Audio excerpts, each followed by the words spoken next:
फिर से आगाज किया बिलाल ने, एक बार फिर बिलाल सीधे बल्ले से खेले हैं कंपनी की टीम थी। एक बार फिर बिलाल हिट विकेट आउट हो जाएंगे यहाँ पर एक बार फिर once again बिलाल अपने बॉलिंग के निशान से इस बार ग्राउंड शॉट के लिए फील्डर बॉल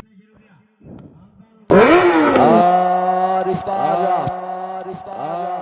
आउट हो जाएंगे यहाँ बिलाल लेग बाय और मजीद बाकी है। एक बार फिर बिलाल लेफ्टी बल्ले से खेले अफजल पठान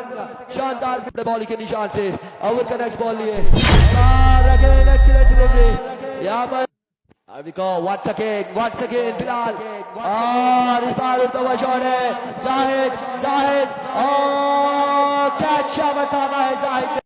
एक बार फिर अपने बॉलिंग के निशान से बिलाल और इस बार